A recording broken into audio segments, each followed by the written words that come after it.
Alabado sea el Señor. Buenos días, hermanos. Que Dios les bendiga.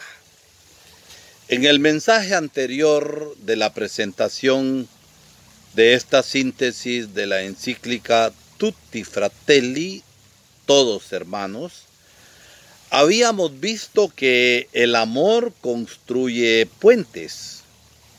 Un amor tipo como el buen samaritano, que se preocupa del prójimo, aunque el prójimo sea desconocido. ¿Por qué?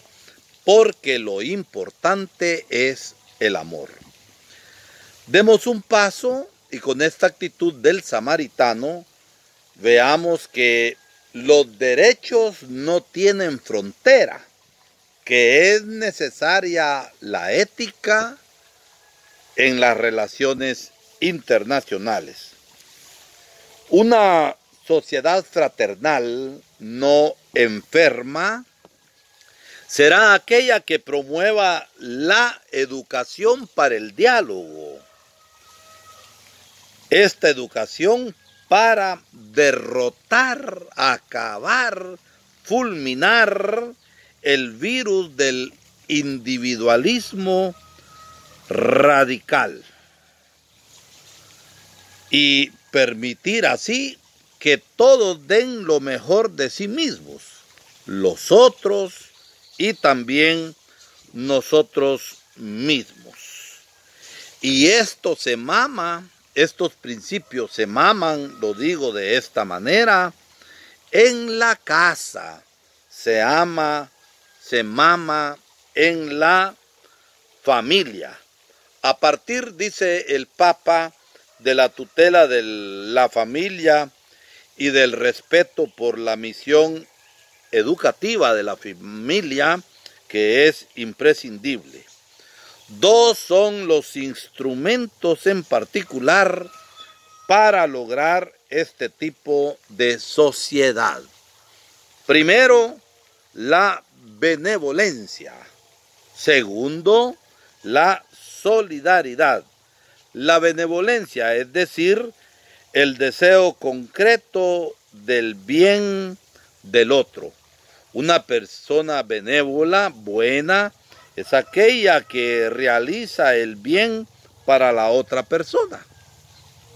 Y la solidaridad, que se ocupa de la fragilidad de los otros y por eso se expresa en el servicio a las personas y no tanto a las ideologías. Por ejemplo, el buen político, si alcanza el poder, no gobierna para su partido, favorecer a su partido y a los que le llevaron al poder. Gobierna para el pueblo, se preocupa del bien común. Entonces, se trata del servicio a las personas y no a las ideologías. Y por eso se lucha contra la pobreza y la desigualdad. El derecho a vivir con dignidad no puede ser negado a nadie, nos lo dice el Papa. En ese sentido no tienen fronteras. Nadie puede quedar excluido.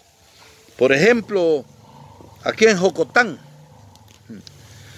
tanta pobreza. Y yo digo, no una pobreza digna donde la gente tiene lo necesario para vivir. Tanta pobreza que ocasiona hambre. Tanta pobreza que ocasiona una mala salud.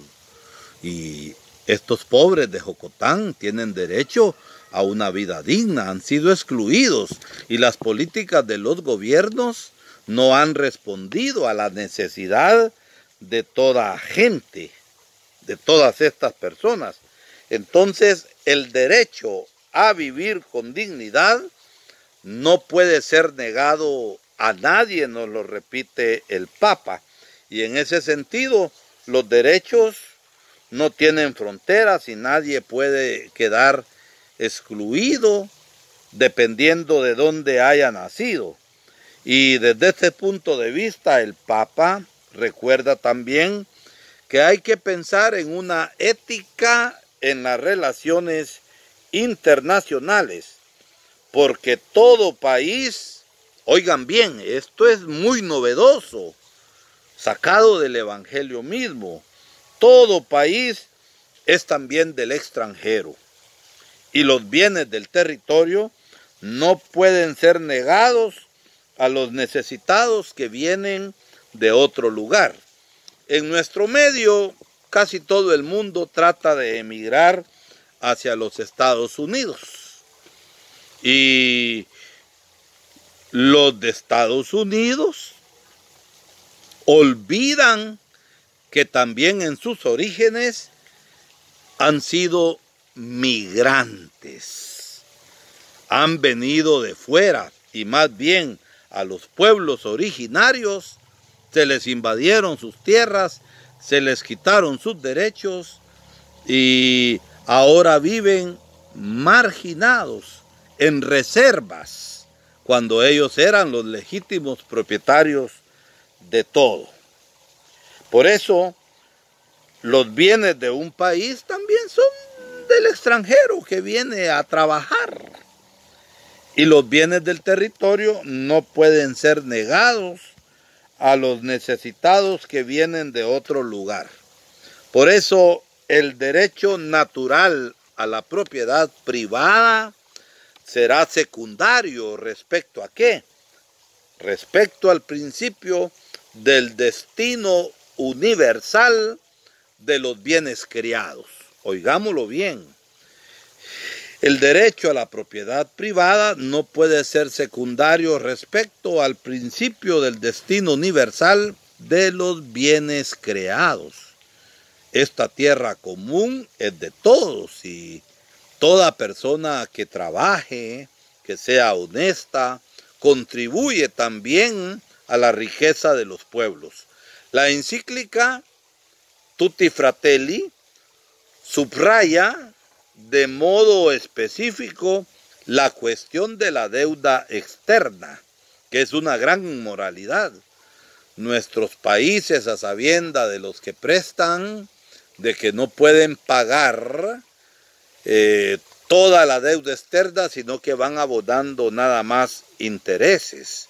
Entonces, la cuestión de la deuda externa, sin perjuicio del principio que debe ser pagada, ciertamente, se espera, sin embargo, que esta deuda no comprometa el crecimiento y la subsistencia de los países más pobres que han sido expoliados, que han sido despojados de sus propias riquezas y que sin duda alguna en estas relaciones entre países injustas han contribuido a la riqueza de los otros países ricos con la pobreza de estos países pobres. Pasen buen día y que Dios les bendiga.